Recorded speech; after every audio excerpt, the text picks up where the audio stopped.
हरे राम हरे कृष्णा संगत जी, नमस्कार और सादर प्रणाम।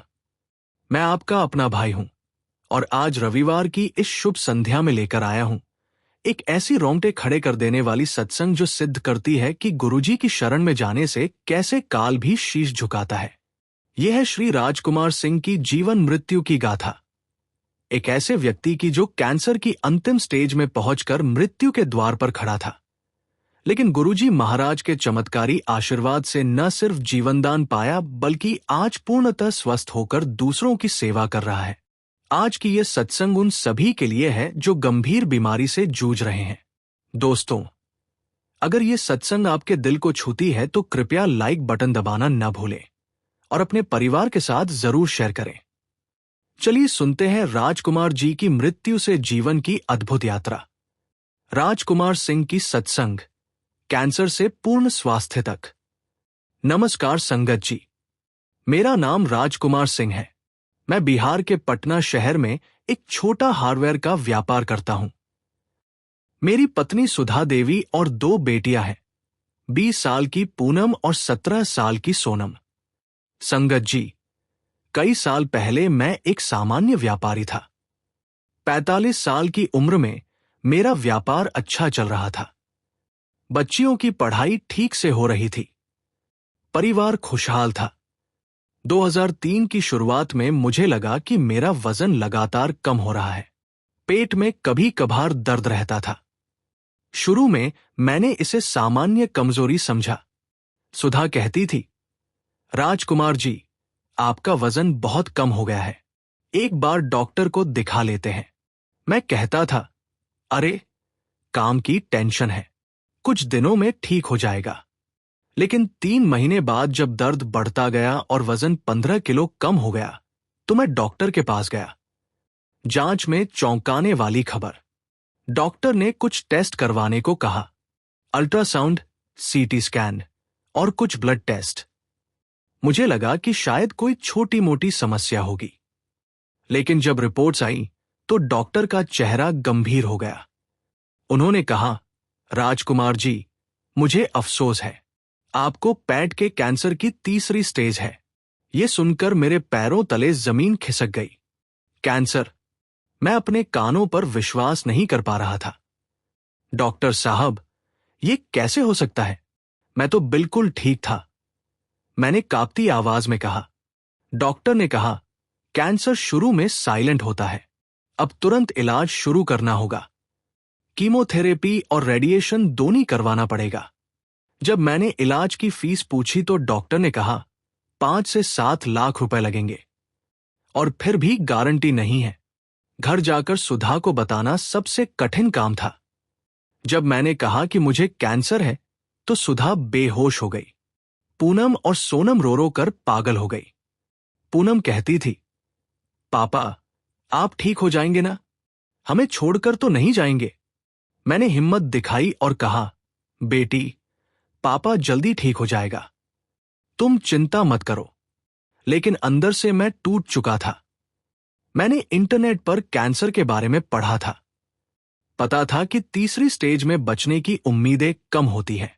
रात में सुधा से कहा, सुधा, अगर मुझे कुछ हो जाए तो बच्चियों का ख्याल रखना। सुधा रोकर कहती थी, ऐसी बात नहीं करते, आप जरूर ठीक हो जाएंगे। 5 लाख रुपए का इंतजाम करने के लिए मैंने अपनी दुकान गिरवी रखी और रिश्तेदारों से कर्ज लिया। कीमोथेरेपी शुरू हुई। कीमो का पहला सेशन ही मेरे लिए नरक बन गया। उल्टी, कमजोरी, बाल झड़ना, खाना न पचना, हर तरफ से तकलीफ थी। 2 महीने बाद दोबारा जांच हुई। डॉक्टर ने कहा, कैंसर कम नहीं हुआ है, बल्कि 4थी स्टेज में पहुंच गया है। अब यह लिवर में भी फैल गया है। यह सुनकर मैं पूरी तरह टूट गया। 4थी स्टेज मतलब अंतिम स्टेज। डॉक्टर ने कहा, अब ज्यादा उम्मीद नहीं है, शायद 6 महीने से 1 साल का समय है। आप अपने परिवार के साथ खुशी से समय बिताएं। घर आकर मैंने सुधा को डॉक्टर की बात बताई। सुधा का रो रो कर बुरा हाल था। बच्चियां भी रोज रोती रहती थी। मेरा वजन अब 40 किलो रह गया था, 70 किलो से 40 किलो। मैं हड्डियों का ढांचा बन गया था। चलना फिरना मुश्किल हो गया था। खाना बिल्कुल नहीं लगता था। रात में दर्द के मारे नींद नहीं आती थी। पड़ोसी और रिश्तेदार आकर कहते थे, राजकुमार भाई, हिम्मत रखो। लेकिन मैं देख रहा था कि सबकी आंखों में लाचारी थी। एक दिन पूनम ने रोकर कहा, पापा, मैं आपको खोना नहीं चाहती। आप कुछ भी करके ठीक हो जाइए। उस दिन मैंने तय किया कि मैं हार नहीं मानूंगा। अभी भी कोई न कोई रास्ता होगा। उसी समय मेरे एक पुराने मित्र सत्यदेव आए। उन्होंने मेरी हालत देखकर कहा, राजकुमार, तू डॉक्टरों के भरोसे अपनी जान गंवा रहा है। तो और क्या करूं सत्यदेव? मैंने पूछा। सत्यदेव ने कहा, तुझे गुरुजी महाराज के दर्शन करने चाहिए। तुझे मेयर साथ दिल्ली चलना पड़ेगा। उनकी कृपा से असंभव भी संभव हो जाता है। कैसे गुरुजी हैं वे? मैंने जिज्ञासा से पूछा। सत्यदेव ने बताया, राजकुमार, मैंने अपनी आंखों से देखा है। कैंसर, पैरालिसिस, दिल की बीमारी सब ठीक कर देते हैं। बस सच्चे मन से जाना पड़ता है। पहले तो मुझे लगा कि ये अंधविश्वास है, लेकिन जब डॉक्टर ने जवाब दे दिया था तो मैंने सोचा कि एक बार कोशिश कर लेता हूं। अगले सोमवार सुधा और पूनम के साथ मैं गया। गुरुजी के आश्रम में पहुंचकर देखा कि हजारों लोग बैठे हैं।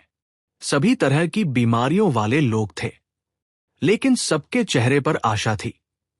लग रहा था कि सबको विश्वास है कि गुरुजी उन्हें ठीक कर देंगे। गुरुजी महाराज का प्रवेश हुआ तो पूरा माहौल दिव्य हो गया। उनके चेहरे पर अद्भुत तेज था। गुरुजी ने सत्संग शुरू किया। संगत जी, जो व्यक्ति सच्चे मन से प्रभु की शरण में आता है, उसकी हर बीमारी दूर हो जाती है। बस विश्वास चाहिए। सत्संग के बाद जब व्यक्तिगत दर्शन का समय आया तो मैं व्हीलचेयर पर गुरुजी के पास गया। गुरुजी ने मुझे देखते ही कहा, राजकुमार, तू बहुत परेशान है। मैं चौंक गया। गुरुजी को मेरा नाम कैसे पता था? मैंने कांपती आवाज में कहा, गुरुजी, मुझे कैंसर की 4थी स्टेज है। डॉक्टरों ने जवाब दे दिया है। गुरुजी ने मुस्कुराकर कहा, बेटा, डॉक्टर इंसान है, भगवान नहीं। तेरा समय अभी नहीं आया है। गुरुजी, क्या मैं ठीक हो जाऊंगा? मैंने आशा से पूछा। गुरुजी ने अपना हाथ मेरे सिर पर रखा। राजकुमार, तू रोज सुबह शाम, हे प्रभु, मुझे स्वस्थ करो कहकर प्रार्थना कर। 108 बार नमः शिवाय का जाप कर। मैं तेरे लिए प्रभु से विनती करूंगा। गुरुजी ने आगे कहा, और हां, अब कोई दवाई नहीं लेना, सिर्फ भगवान पर भरोसा रख। आश्रम से वापस आकर मैंने उसी दिन से दवाइयों को बंद कर दिया। सुधा और डॉक्टर दोनों ने मना किया, लेकिन मैं गुरुजी की बात पर अटल रहा। रोज सुबह 4 बजे उठकर स्नान करता, फिर भगवान शिव की मूर्ति के सामने बैठकर जाप करता था। हालांकि शुरू में बैठना भी मुश्किल था। पहले दिन से ही मुझे लगा कि मन में शांति आ रही है। दर्द भी थोड़ा कम लग रहा था। 1 हफ्ते बाद मैं थोड़ा खाना खा पाया। 2 हफ्ते बाद नींद ठीक से आने लगी। सुधा कहती थी, राजकुमार जी, आपके चेहरे पर एक अलग चमक आ गई है। 1 महीने बाद मैं बिना व्हीलचेयर के थोड़ा चल सकता था। 2 महीने बाद मेरा वजन 45 किलो हो गया। 3 महीने बाद मैंने दोबारा गुरुजी के दर्शन किए। गुरुजी ने मुझे देखकर मुस्कुराकर कहा, राजकुमार, तेरी मेहनत रंग ला रही है। गुरुजी, अब मैं कैसा हूं? मैंने पूछा। गुरुजी ने कहा, बेटा, तू ठीक हो रहा है, बस विश्वास बनाए रख। 4 महीने बाद मैं छोटे मोटे काम कर सकता था। 5 महीने बाद मेरा वजन 50 किलो हो गया। सबसे अच्छी बात यह थी कि अब मैं बिल्कुल नॉर्मल महसूस करता था। कोई दर्द नहीं, भूख लगती थी, नींद अच्छी आती थी। 6 महीने बाद मैंने सोचा कि एक बार डॉक्टर से चेकअप करा लेता हूं। जब मैं अस्पताल गया तो डॉक्टर मुझे देखकर चौंक गया। राजकुमार जी, आप, ये कैसे संभव है? आप तो पहले मरणासन्न थे, डॉक्टर ने कहा। मैंने कहा, डॉक्टर साहब, एक बार चेकअप कर दीजिए। डॉक्टर ने दोबारा सारे टेस्ट करवाए। जब रिपोर्ट्स आई तो डॉक्टर अपनी आंखों पर विश्वास नहीं कर पा रहा था। उसने कहा, यह तो चमत्कार है। आपके शरीर में कैंसर का कोई निशान नहीं है। आप बिल्कुल स्वस्थ हैं। मैं रो पड़ा। गुरुजी ने सच में मुझे नया जीवन दिया था। आज 2 साल बाद मैं पूरी तरह स्वस्थ हूं। मेरा वजन 65 किलो है। व्यापार दोबारा शुरू कर दिया है। बच्चियों की शादी की तैयारी कर रहा हूं। डॉक्टर आज भी कहता है, राजकुमार जी, आपकी केस मेडिकल साइंस के लिए चमत्कार है। मैं गुरुजी के मंदिर हर सोमवार जाता हूं। अब दुख लेकर नहीं, बल्कि कृतज्ञता लेकर जाता हूं। गुरुजी कहते द बेटा राजकुमार, तुझे नया जीवन मिला है। अब दूसरों की सेवा कर। आज मैं आश्रम में बीमार लोगों की मदद करता हूं। उन्हें अपना अनुभव सुनाकर हिम्मत देता हूं। सुधा आज कहती है, राजकुमार जी, आपको खोने का डर अब नहीं लगता। गुरुजी ने हमारा परिवार बचाया है। पूनम और सोनम भी खुश है। वे कहती हैं, पापा, आप वादा करें कि अब हमेशा हमारे साथ रहेंगे। मैं उन्हें विश्वास दिलाता हूं कि अब मैं कहीं नहीं जाऊंगा। रिश्तेदार और पड़ोसी जो मेरी मृत्यु का इंतजार कर रहे थे, आज वे कहते हैं, राजकुमार, तुम्हारे साथ वास्तव में चमत्कार हुआ है। आज मैं समझता हूं कि गुरुजी ने मुझे जो सिखाया वही जीवन का सत्य है। विश्वास की शक्ति दवाई से भी तेज है। भगवान का नाम सबसे बड़ी औषधि है। जब डॉक्टर जवाब दे दे, तब गुरु का सहारा ले। मृत्यु का समय भगवान तय करता है, डॉक्टर नहीं। सच्ची श्रद्धा से हर असाध्य बीमारी ठीक हो सकती है। आज भी जब कोई कैंसर का मरीज मिलता है तो मैं उसे गुरुजी के मंदिर भेजता हूं। संगत जी, अगर आप या आपका कोई प्रिय गंभीर बीमारी से जूझ रहा है तो निराश न हो। डॉक्टरी इलाज के साथ भगवान पर भरोसा रखें। गुरुजी की शरण में जाएं। नियमित प्रार्थना और जाप करें। मन में नकारात्मक विचार न आने दें। विश्वास रखें कि भगवान आपको ठीक करेगा। दोस्तों, ये थी राजकुमार जी की मृत्यु से जीवन की चमत्कारिक सत्संग। अगर यह सत्संग आपको अच्छी लगी तो लाइक बटन दबाना न भूलें। कमेंट में बताएं कि क्या आपके जीवन में भी गुरुजी की कृपा से कोई स्वास्थ्य चमत्कार हुआ है। इस वीडियो को उन लोगों के साथ शेयर करें जो गंभीर बीमारी से जूझ रहे हैं। हो सकता है यह सत्संग उन्हें भी नया जीवन दे दे। अगली बार फिर मिलेंगे एक नई जीवनदायी सत्संग के साथ। तब तक के लिए, हे प्रभु, सबको स्वास्थ्य का वरदान दो। धन्यवाद संगत जी। संगत जी, अक्सर हम सबके जीवन में एक दौर ऐसा आता है जब लगता है कि सारी दुनिया हमारे खिलाफ हो गई है। न काम बनते हैं, न रिश्ते संभलते हैं, न सेहत साथ देती है। इंसान ये सोचकर घुटता रहता है कि क्यों मेरे साथ ही ऐसा हो रहा है। आज का सत्संग एक ऐसे ही परिवार की कहानी है जिसने वर्षों तक संघर्ष झेला, लेकिन जब गुरुजी के चरणों में पहुंचे तो उनका भाग्य ही बदल गया। यह परिवार दिल्ली के ही एक कोने में रहता था। पति सरकारी नौकरी में थे, लेकिन अचानक नौकरी छूट गई। घर चलाना मुश्किल हो गया। उसी दौरान पत्नी को गंभीर बीमारी हो गई। बच्चों की पढ़ाई भी रुकने लगी। एक के बाद एक समस्या ने ऐसा जाल बुन लिया कि घर में हर समय तनाव और आंसू ही रहते थे। संगत जी, एक दिन किसी पड़ोसी ने उन्हें छतरपुर मंदिर चलने के लिए कहा। पहले तो उन्होंने सोचा, जब इतने मंदिरों में जा चुके, जब इतने उपाय कर लिए, तो यहां जाने से क्या होगा। लेकिन फिर मन में एक हल्की सी आवाज आई, चलकर देखो। वे पहली बार गुरुजी के दरबार पहुंचे। संगत जी, जैसे ही मंदिर के भीतर बैठे, उन्हें लगा कि किसी ने उनका बोझ उतार लिया हो। वे रोने लगे, लेकिन वह रोना दुख का नहीं था। वो रोना गुरुजी की उपस्थिति को महसूस करने का था। गुरुजी ने उनके परिवार को धीरे धीरे अपनी माया से संभालना शुरू किया। पति को नई नौकरी मिली, जो पिछली से कहीं बेहतर थी। पत्नी की तबीयत ठीक होने लगी। बच्चों की पढ़ाई फिर से पटरी पर आ गई। जो घर निराशा और कलह से भरा था, वहां फिर से हंसी और सुकून लौट आया। संगत जी, ये कोई साधारण घटना नहीं है। ये वह करुणा है जो गुरुजी हर उस इंसान पर बरसाते हैं जो सच्चे मन से उनकी शरण में आता है। गुरुजी ने कहा था, मेरा दरबार सबका है, यहां कोई खाली हाथ नहीं जाता। आज आप ये सत्संग सुन रहे हैं, इसका मतलब है कि गुरुजी आपको भी अपनी छत्रछाया में ले रहे हैं। कमेंट में लिखिए, गुरुजी, मेरे घर में भी कृपा बरसा दो। नमस्कार और सादर प्रणाम। मैं आपका अपना भाई हूं और आज रविवार की इस पावन संध्या में लेकर आया हूं एक ऐसी हृदय स्पर्शी सत्संग जो सिद्ध करती है कि गुरुजी महाराज 2007 में अपने भौतिक स्वरूप छोड़ने के बाद भी अपने सच्चे भक्तों की रक्षा करते रहते हैं। यह है श्री विनोद कुमार की अविस्मरणीय गाथा, एक ऐसे व्यक्ति की जो 2015 में जब भयंकर कर्ज और आत्महत्या के कगार पर खड़ा था, तब गुरुजी महाराज के मंदिर में जाकर और स्वप्न में दर्शन पाकर अपनी जिंदगी बदल ली। आज की ये सत्संग उन सभी के लिए है जो जानना चाहते हैं कि सच्चे गुरु भौतिक रूप छोड़ने के बाद भी अपने शिष्यों के साथ होते हैं।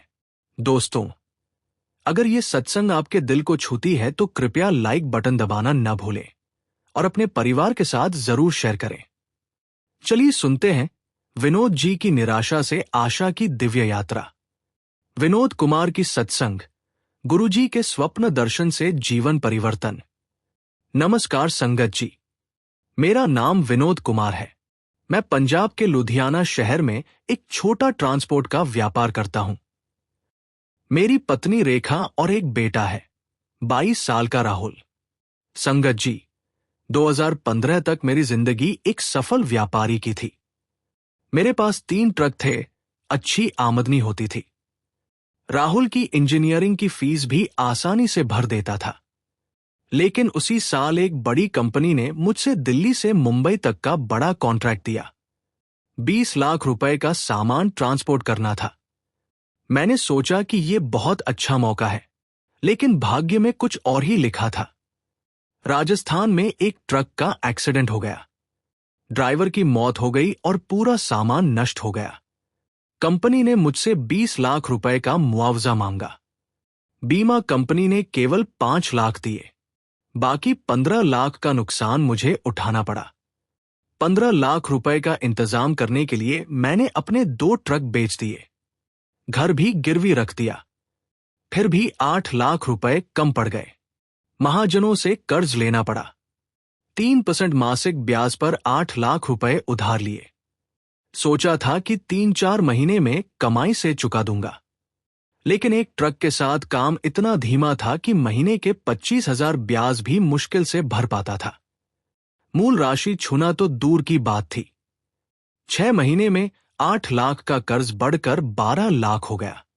साल भर में यह 18 लाख तक पहुंच गया। महाजन रोज घर आकर धमकी देते थे। कहते थे, विनोद, अब या तो पैसे दो या किडनी बेचकर दो। संगत जी, हम इस सत्संग को अभी आगे जारी रखेंगे, बट उससे पहले एक जरूरी बात। संगत जी, जीवन का असली सौंदर्य केवल लेने में नहीं, बल्कि देने में है। जब हम दान करते हैं तो हम केवल किसी की मदद नहीं करते, बल्कि ईश्वर के हाथों में अपना प्रेम सौंपते हैं। शास्त्रों में कहा गया है, दान ही ऐसा कर्म है जो मनुष्य के साथ परलोक तक जाता है। आज इस सेवा के माध्यम से एक पुकार उठ रही है उन मासूम बच्चों के लिए जिनकी आंखों में सपने हैं लेकिन हाथों में साधन नहीं। उन परिवारों के लिए जिनका चूल्हा कई बार बिना जले ही रह जाता है। और उन बुजुर्गों के लिए जो अपने आशीर्वाद से ही जी रहे हैं, लेकिन उन्हें सहारे की तलाश है। संगत जी, आपकी दी हुई छोटी सी श्रद्धा किसी के जीवन की सबसे बड़ी उम्मीद बन सकती है। सोचिए, जब आपके दिए गए दान से किसी घर में पहली बार रोटी पकेगी, तो उनकी दुआएं सीधे आपके जीवन को संवार देंगी। वीडियो में दिख रहे QR कोड का स्क्रीनशॉट ले लीजिए। कोई भी UPI ऐप खोलिए। स्कैन विकल्प चुनकर गैलरी से वो स्क्रीनशॉट चुन लीजिए। श्रद्धा अनुसार राशि डालकर पेमेंट पूरा कर दीजिए। आपका ये योगदान केवल पैसे नहीं होंगे, ये किसी की मुस्कान होगी, किसी का जीवन होगा, किसी की आत्मा की शांति होगी। संगत जी, ये सेवा आपकी ही है। आपके प्रेम और श्रद्धा से ही ये चल रही है। इसीलिए हम विनम्र निवेदन करते हैं कि इस सेवा में अवश्य योगदान दीजिए। जब सेवा चलती रहती है तो कृपा अपने आप बरसती रहती है। संगत जी, सत्संग हम आगे बढ़ते एच। रेखा बहुत परेशान रहने लगी थी। कहती थी, विनोद जी, हमारी जिंदगी बर्बाद हो गई। कैसे निकलेंगे इस मुसीबत से? राहुल की पढ़ाई भी रुक गई थी। कॉलेज की फीस नहीं भर पा रहे थे। वो कहता था, पापा, मैं पढ़ाई छोड़कर कोई काम करता हूं। घर का माहौल हमेशा तनावपूर्ण रहता था। कभी महाजनों का फोन, कभी उनका आना जाना। पड़ोसी भी पीठ पीछे बात करते थे। रिश्तेदारों से भी नाता खराब हो गया था। जब भी मिलते तो पैसों की बात करते थे। किसी के पास इतनी राशि नहीं थी कि मेरी मदद कर सके। सबसे बुरी बात यह थी कि मेरा बचा हुआ एक ट्रक भी महाजन छीनने की धमकी दे रहे थे। 2015 के अंत तक मेरी हालत इतनी खराब हो गई कि मैंने आत्महत्या के बारे में सोचना शुरू कर दिया। एक रात मैंने सोचा कि मैं खुदकुशी कर लूं तो कम से कम मेरी लाइफ इंश्योरेंस का पैसा मिलेगा। रेखा और राहुल का गुजारा हो जाएगा। मैं छत पर गया और रस्सी का फंदा बनाने लगा। लेकिन अचानक राहुल की आवाज सुनाई दी। वो अपनी मां से कह रहा था, मम्मी, पापा को कुछ नहीं होगा ना? ये सुनकर मेरा दिल पिघल गया। मैंने सोचा कि मैं कायर की तरह भागना चाहता हूं। अपनी जिम्मेदारियों से मुंह मोड़ना चाहता हूं। उसी रात मैंने तय किया कि मैं आत्महत्या नहीं करूंगा। कोई न कोई रास्ता निकालूंगा। एक दिन मेरे पुराने मित्र करतार सिंह आए। उन्होंने मेरी हालत देखकर कहा, विनोद, तू बहुत परेशान लग रहा है। मैंने अपनी पूरी समस्या बताई।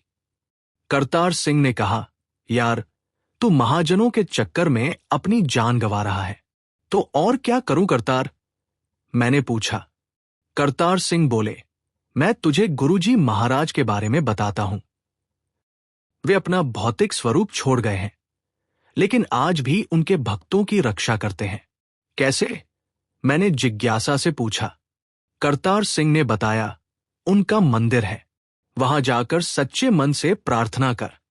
वे स्वप्न में आकर रास्ता दिखाते हैं। मेरे साथ भी ऐसा हुआ था। करतार सिंह के कहने पर मैं गुरुजी महाराज के मंदिर गया। ये 2016 की जनवरी की बात है। मंदिर का माहौल बहुत शांत और पवित्र था। गुरुजी का सुंदर चित्र था। चेहरे पर दिव्य प्रकाश था। मैं उनके सामने बैठकर रो पड़ा। मैंने कहा, गुरुजी, मैं बहुत मुसीबत में हूं। 18 लाख का कर्ज है। पूरा परिवार परेशान है। आप अगर सच में हैं तो मेरी मदद करें। मैंने पूरे दिल से प्रार्थना की। लगा कि गुरुजी मेरी बात सुन रहे हैं। एक अजीब सी शांति मन में आई। मंदिर में बैठी कुछ संगत ने कहा, बेटा, गुरुजी महाराज आज भी अपने भक्तों की सुनते हैं। तू सच्चे मन से आया है, जरूर कुछ रास्ता मिलेगा। मैंने तय किया कि अब रोज यहां आकर प्रार्थना करूंगा। लगातार एक सप्ताह मंदिर जाने के बाद एक रात मुझे स्वप्न आया। गुरुजी महाराज मेरे सामने खड़े थे, बिल्कुल वैसे ही जैसे मंदिर में उनका चित्र था। गुरुजी ने मुस्कुराकर कहा, विनोद, तू बहुत परेशान है। मैंने सपने में कहा, गुरुजी, आप सच में हैं। मैं तो आपको केवल आपके स्वरूप में देखा था। गुरुजी ने कहा, बेटा, मैं तो हमेशा अपने भक्तों के साथ हूं। तू चिंता मत कर, तेरी समस्या का हल है। कैसे गुरुजी? मैंने पूछा। गुरुजी ने कहा, तू कल दिल्ली जा। वहां तुझे एक बड़ा कॉन्ट्रैक्ट मिलेगा। लेकिन इस बार लालच मत करना। छोटे छोटे कॉन्ट्रैक्ट लेना। सुबह जब आंख खुली तो मुझे लगा कि यह कोई सामान्य सपना नहीं था, बहुत वास्तविक लगा। उसी दिन मैंने रेखा से कहा, मैं दिल्ली जा रहा हूं। गुरुजी ने सपने में कहा है। रेखा ने कहा, विनोद जी, सपने में? आप ठीक तो है ना? मैंने कहा, रेखा, मुझ पर विश्वास रख। गुरुजी ने वादा किया है। दिल्ली पहुंचकर मैं ट्रांसपोर्ट कंपनियों में गया। 2 दिन तक कोई काम नहीं मिला। तीसरे दिन एक कंपनी के मालिक ने कहा, आप लुधियाना के हैं? वहां कोई अच्छा ट्रांसपोर्टर चाहिए था। उसने मुझे एक कंपनी का नाम दिया। मैं वहां गया तो मालिक ने कहा, हमें छोटे छोटे कॉन्ट्रैक्ट के लिए भरोसेमंद ट्रांसपोर्टर चाहिए। यह सुनकर मुझे गुरुजी की बात याद आई। उन्होंने कहा था कि छोटे कॉन्ट्रैक्ट लेना। मालिक ने कहा, पहले हम आपको 2 लाख के कॉन्ट्रैक्ट देंगे। अगर काम अच्छा रहा तो बड़े कॉन्ट्रैक्ट भी मिलेंगे। उस कॉन्ट्रैक्ट से मुझे 30,000 रुपए का मुनाफा हुआ। कंपनी वाले खुश हुए और दूसरा कॉन्ट्रैक्ट दे दिया। 2 महीने में मैंने 1 लाख रुपए कमाए। महाजनों को थोड़े थोड़े पैसे वापस करने लगा। 6 महीने में मेरी आर्थिक स्थिति सुधरने लगी। अब मैं महीने के 50,000 कमा रहा था। कर्ज भी धीरे धीरे कम हो रहा था। राहुल की पढ़ाई भी दोबारा शुरू हो गई। रेखा भी खुश रहने लगी। रोज शाम को मैं गुरुजी के मंदिर जाकर शुक्रिया अदा करता था। 6 महीने बाद दोबारा गुरुजी ने स्वप्न में दर्शन दिए। इस बार उन्होंने कहा, विनोद, अब तू दूसरा ट्रक खरीद सकता है। मैंने कहा, गुरुजी, अभी भी 10 लाख का कर्ज बचा है। गुरुजी ने कहा, बेटा, डरना नहीं। व्यापार बढ़ाना पड़ेगा तभी कर्ज उतरेगा। लेकिन इस बार सब कुछ नकद में करना। उधारी का चक्कर मत पड़ना। सुबह उठकर मैंने अपनी बचत के पैसों से एक सेकंड हैंड ट्रक खरीदा। 2 ट्रक के साथ अब मेरी कमाई दोगुनी हो गई। 1 साल में मैंने 8 लाख रुपए कर्ज चुका दिया। 2018 तक मैंने सारा कर्ज चुका दिया। इसके अलावा 2 और ट्रक भी खरीद लिए थे। राहुल ने इंजीनियरिंग पूरी कर ली थी और मेरे व्यापार में हाथ बंटाने लगा था। घर का माहौल फिर से खुशियों से भर गया। रिश्तेदार और पड़ोसी भी कहते थे, विनोद, तुमने कैसे इतनी बड़ी मुसीबत से निकला? मैं कहता था, गुरुजी महाराज की कृपा है। उन्होंने मुझे डूबने से बचाया। सबसे अच्छी बात यह थी कि अब मैं किसी का कर्जदार नहीं था। अपने दम पर खड़ा था। 2019 में गुरुजी ने तीसरी बार स्वप्न में दर्शन दिए। इस बार उन्होंने कहा, विनोद, अब तू दूसरों की भी मदद कर। कैसे गुरुजी? मैंने पूछा। गुरुजी ने कहा, जो लोग कर्ज में डूबे हैं उनकी मदद कर। उन्हें भी मेरे पास भेज। तेरी तरह उनकी भी मदद करूंगा। इसके बाद से मैंने जरूरतमंदों की मदद करना शुरू कर दिया। जो लोग ट्रांसपोर्ट के काम में आना चाहते थे, उन्हें छोटे कॉन्ट्रैक्ट दिलवाता था। कई लोगों को गुरुजी के मंदिर भी ले जाता था। उन्हें भी गुरुजी के स्वप्न दर्शन होते थे। आज 2025 में मेरे पास 8 ट्रक है। राहुल ने शादी भी कर ली है। हमारा एक अच्छा व्यापार है। लेकिन सबसे बड़ी बात यह है कि मैं रोज गुरुजी के मंदिर जाता हूं। वहां दूसरे परेशान लोगों की मदद करता हूं। मैं उन्हें अपना अनुभव सुनाता हूं कि कैसे गुरुजी ने मुझे आत्महत्या से बचाया और जिंदगी दी। रेखा भी अब गुरुजी की भक्ति करती है। कहती है, विनोद जी, गुरुजी ने हमारा घर बचाया है। राहुल कहता है, पापा, मैं भी गुरुजी का आभारी हूं। उनकी वजह से मेरी पढ़ाई पूरी हुई। आज मैं समझता हूं कि गुरुजी महाराज ने मुझे जो सिखाया वही जीवन का सत्य है। सच्चे गुरु कभी अपने शिष्यों को नहीं छोड़ते। भौतिक रूप छोड़ने के बाद भी वे स्वप्न में आकर मार्गदर्शन देते हैं। मुसीबत के समय धैर्य रखना सबसे जरूरी है। आत्महत्या कभी समाधान नहीं है। मुश्किल समय में गुरु की शरण जाना ही सही रास्ता है। आज भी जब कोई बहुत परेशान होकर आता है तो मैं उसे गुरुजी के मंदिर ले जाता हूं। संगत जी, अगर आप भी किसी बड़ी मुसीबत में हैं तो याद रखिए, गुरुजी महाराज आज भी अपने भक्तों के साथ हैं। उनके मंदिर जाकर सच्चे मन से प्रार्थना करें। वे स्वप्न में आकर रास्ता दिखाएंगे। धैर्य रखें और उनके निर्देशों का पालन करें। मुसीबत से निकलने के बाद दूसरों की मदद करें। दोस्तों, ये थी विनोद जी की गुरुजी के स्वप्न दर्शन की अद्भुत सत्संग। अगर यह सत्संग आपको अच्छी लगी तो लाइक बटन दबाना न भूलें। कमेंट में बताएं कि क्या आपको भी कभी गुरुजी के स्वप्न दर्शन हुए हैं। इस वीडियो को उन लोगों के साथ शेयर करें जो मुसीबत में हैं हो सकता है यह सत्संग उन्हें भी गुरुजी तक पहुंचा दे। अगली बार फिर मिलेंगे एक नई दिव्य सत्संग के साथ। तब तक के लिए जय गुरुजी। धन्यवाद संगत जी।